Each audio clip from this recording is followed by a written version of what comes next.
বলা যাবে না, কিন্তু ওসমান রাদিয়াল্লাহু তাআলা আনহু তো বলেছেন, মানে ওদের প্রশ্ন হচ্ছে এখানে কোরআনে ভুল আছে, এটা তো বলা যাবে না। আর এটা বলা যাবে না, কিন্তু ওসমান রাদিয়াল্লাহু তাআলা আনহু তো বলেছেন, মানে ওদের প্রশ্ন হচ্ছে এখানে। হুজুর, আমরা জানি কোরআনে কোনো ভুল নাই।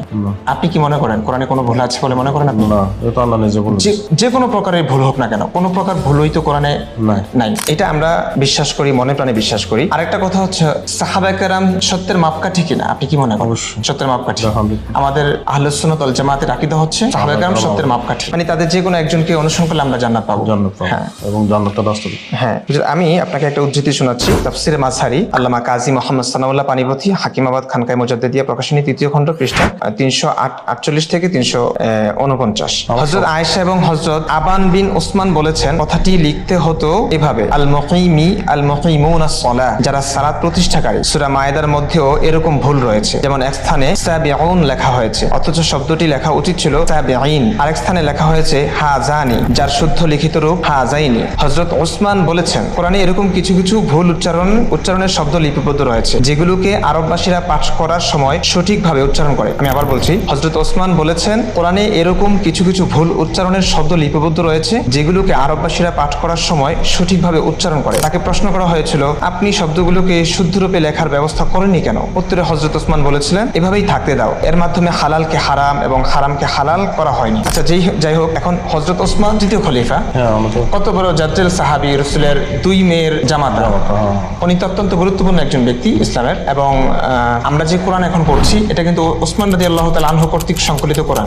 এটা তো আপনি জানেন নিশ্চয়ই। সে ওসমান রাদিয়াল্লাহু তাআলা আনহু বলছেন যে, কোরআনে এরকম কিছু কিছু ভুল উচ্চারণের শব্দ লিপিবদ্ধ রয়েছে।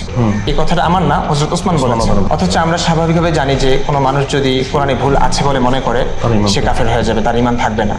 এখন হযরত ওসমান যে বলছেন, যিনি এই কোরআন সংকলন করেছেন, তিনি বলছেন কোরআনে ভুল উচ্চারণের শব্দ আছে। আপনি এই ব্যাপারটাকে কিভাবে দেখছেন? উচ্চারণের শব্দ ভুল আছে, এটা এখন নাস্তিকরা স্বাভাবিকভাবেই এই কথাটা বলছে যে, আমরা যদি কোরআনের ভুল ধরি, আমাদেরকে নাস্তিক বলে মারা হয়, কাটা হয়। ওসমান রাদিয়াল্লাহু তাআলা আনহু উনি তো নিজেই বলেছেন এই কথাটা। এখন উনি তো এটা নিজের থেকে ইয়ে করে বলছেন, কিন্তু এটা আল্লাহ পাক কিভাবে ভুল নাযিল করছে এই কথা তো উনি বলেন। ওসমান রাদিয়াল্লাহু তাআলা এই তো ভুল উচ্চারণের শব্দ আছে বলতে কি, কোরআনেই তো ভুল আছে, কোরআনের কথাই তো বলেছেন। আপনি কি ওসমান রাদিয়াল্লাহু তাআলা আনহুকে কাফের বলবেন? এটা তো সম্ভব না। অথচ নাস্তিকরা এই কথাটা বলে, তাদেরকে তো মারা, ওদের আপত্তিটা হচ্ছে এখানে। ওসমান রাদিয়াল্লাহু তাআলা বুঝে শুনে তো এটা বলছে। হ্যাঁ, তারপরে দেখুন এই যে ইন্নাল্লাযীনা আমানু ওয়াল্লাযীনা হাদু, দেখুন ইন্না তো তার এসএম কে নসব দেয়, তাই না? এটা তো জানেন। হাদু অসবিউন, এটা কি হালাতে নসবিতে আছে।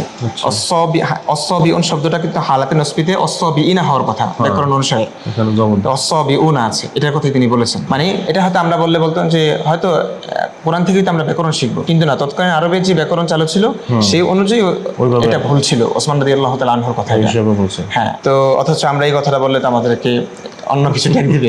তো এই ব্যাপারটা নিয়ে আপনার কি অনুভূতি কিংবা কোনো মতামত যদি দিতেন?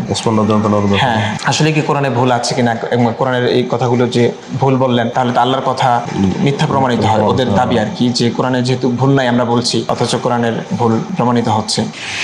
এখানে কোরআনে ভুল আছে, এটা তো বলা যাবে না। আর এটা বলা যাবে না, কিন্তু ওসমান রাদিয়াল্লাহু তাআলা আনহু তো বলেছেন, মানে ওদের প্রশ্ন হচ্ছে এখানে।